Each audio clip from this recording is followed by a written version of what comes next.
are the GeoQuake Lab Group from NSA Space. We are a geotechnical earthquake engineering research group, and we are so excited to share with you about our recent research field testing campaign.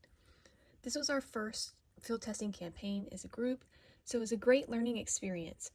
Over a 2-week period this past August, we completed shear wave velocity and horizontal to vertical spectral ratio testing at 12 different sites in the Piedmont and coastal plain of North Carolina. We wanted to do this to be able to add more geophysical data in an area where there is not a lot of published data. The shear wave velocity of the soil is a measure of how fast shear waves travel through the soil to the surface, which gives engineers an indication of how stiff the soil is. This is critical information in the case of seismic ground shaking because a soil with a low VS can amplify earthquake-induced ground shaking, whereas a soil with a high VS can de-amplify earthquake-induced ground shaking. This average shear wave velocity in the top 30 meters, or VS30, can also provide engineers with the seismic site class information, which is used in current national building codes in the United States. Having a better understanding of the stiffness of the soil in this area can help geotechnical earthquake engineers develop more accurate estimates of seismic site amplification in this area. This testing was supported and funded through the NERI Rapid Scholars Program, as well as with help from United States Geological Survey collaborators. Having the support of the NERI Rapid Scholars Program, as well as the U.S. Geological Survey, and our research group was very helpful for me as someone who was doing this as the first time, so we were really grateful for their help.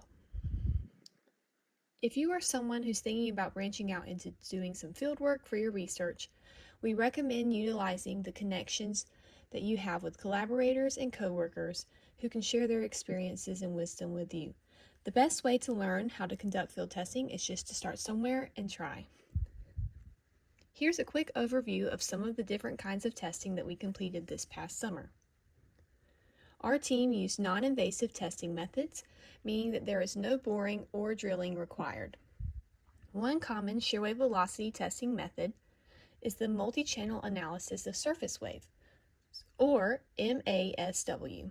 For this test, we placed 22 ATOM wireless seismic data acquisition systems connected to 22 geophones at the surface in a linear array at specific intervals to measure the level of ground shaking. Ground motions can be induced by placing a steel plate on the ground and hitting it with a sledgehammer in the case of this active shear wave velocity test. Or even larger sources can be used, such as this BB50 hitch-mounted weight drop system, which is a 50-pound weight drop source that the U.S. Geological Survey provided to us and helped us make use of. This test can be used to develop a shear wave velocity profile, but it provides a non-unique solution. As a rule of thumb, the depth of the profile results that you can obtain is approximately half of the length of the linear array. MASW testing data can be used to estimate a shear wave velocity profile using open source codes such as SW process. Another type of site characterization testing that we completed was the horizontal to vertical spectral ratio test. For our test, we used a small, portable, nanometric triaxial 20-second broadband trillium seismometer to measure the ground shaking in 2 horizontal and 1 vertical component directions. Ambient ground motion is recorded for this test, so an active source is not required as compared to the MASW testing. This test allows us to estimate the resonant site frequency and period to better understand the depth of the largest impedance contrast, such as a large contrast between softer soils that might overlay a stiffer rock layer.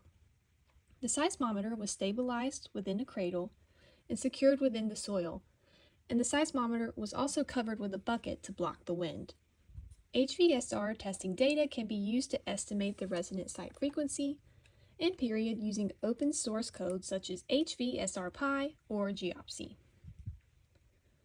Each of the previously described testing methods takes an hour or less to complete, so these tests are not too time-consuming and can be a great option if you are looking to provide some characterization information at a particular site of interest. So to conclude, we really encourage you to look for opportunities to complete some field testing and learn new skills. Thanks for listening.